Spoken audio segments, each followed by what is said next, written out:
Sirbi yaa warra boolee jedhu suni sirba sirrii miti. Yookaan immoo sirba dogongora sirbamee jechuudha.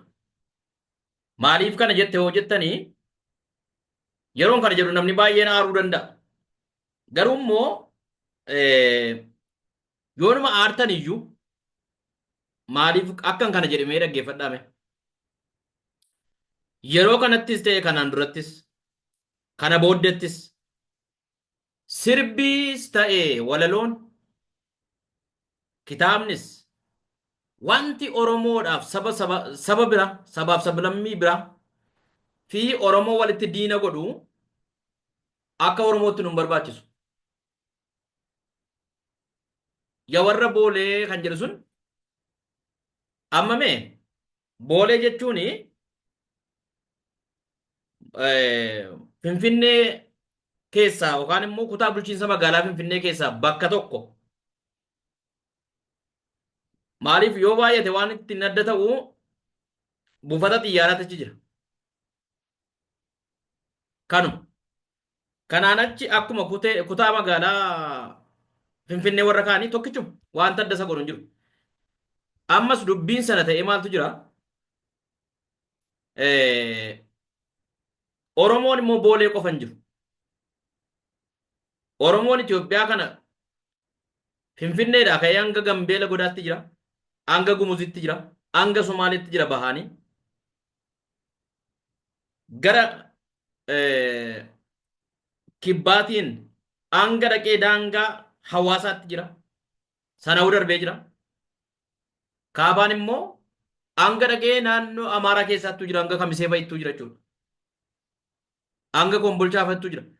Amma boolee duwwaa waan kophaatti faarsinuuf hin qabnu jechuu barbaadeetan. Lammata.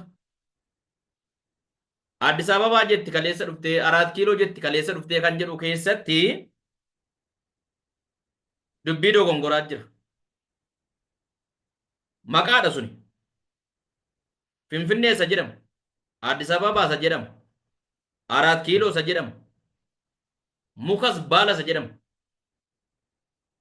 Lafti sun lafa Oromoon sabaaf sablammii biyyattii wajjin wal ta'ee nagaadhaan abbaa qabeenyummaa isaa irratti mirkaneeffatee nagaadhaan irra jiraachaa jirudha. Amma gaafa kaleessa dhuftee ati namaan jennu warri wal fuudhe jira. Kan wajjin waldaa tokkotti waaqeffatu jira. Kan wajjin masgiida tokkotti sagadu jira. Kan walitti heerumsiifate jira. Ollaa jira. Jireenya hawaasummaa jechuudha. Kan iddirii tokko keessa walii wajjin jiru jira. Warra kaleessa dhuftan jedhamu kanaa wajjin fi warra duraanatti ture wajjin.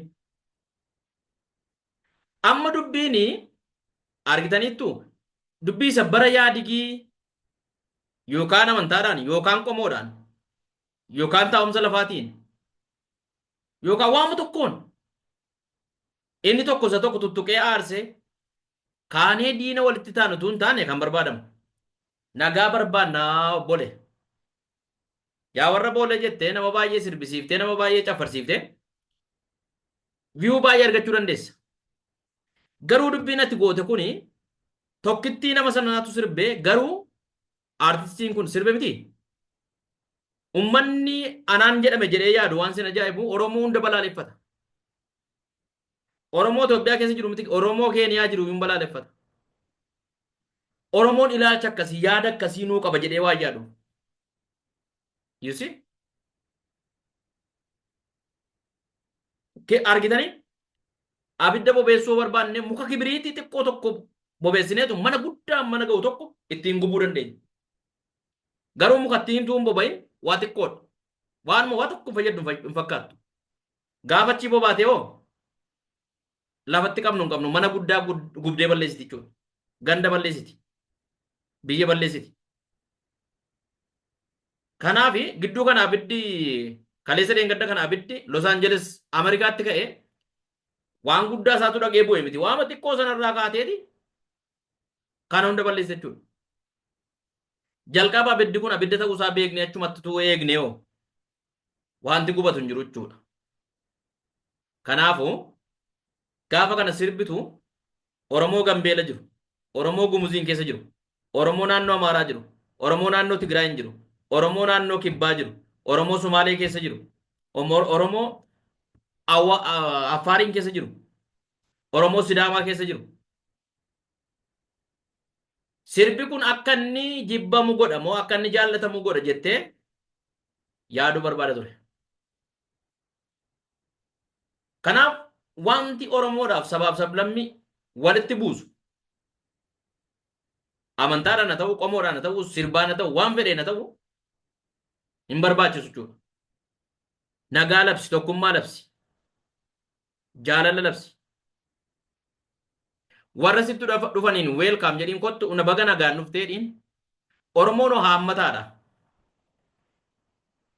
Yoo daangaa sitti darban qofa ofirraa deebisi malee tuu namni daangaa sitti hin darbin lafumaa kaatee namatti nu taalin.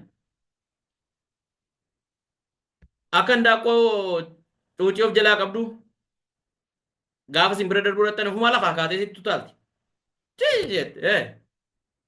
Akkas hin ta'in. Lafumaa kaanii akka saree tokko tokko namatti duutuun sirrii miti. Namuma karaa darbutti dutti sareen tokko tokko. Namuma karaa isaa deemutti dutti. Inni deemaa seenuu birti dutti. Fageessitee bira deebiti. Akkas hin ta'ina. Sareen tokko tokko immoo ciiseetu mal dabarsa laale. Namichi karaa deemaadhaan maal na dhibedhe. Yoo inni itti godhe duwwaan itti duta.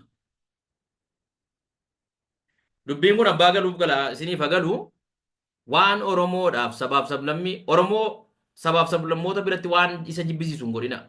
Irreecha dhufaniin wajjin irreeffataa jiru miti. Kabajaa jiru miti. Nus wajjin dhaqnee kabajaa jiru miti. Fichee cambalaalaa dhannee kan biraas dhannee.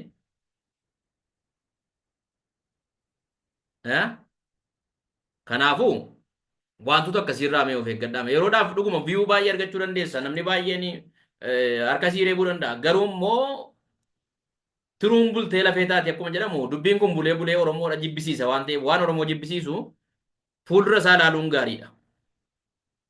Nagaa naa ta'a.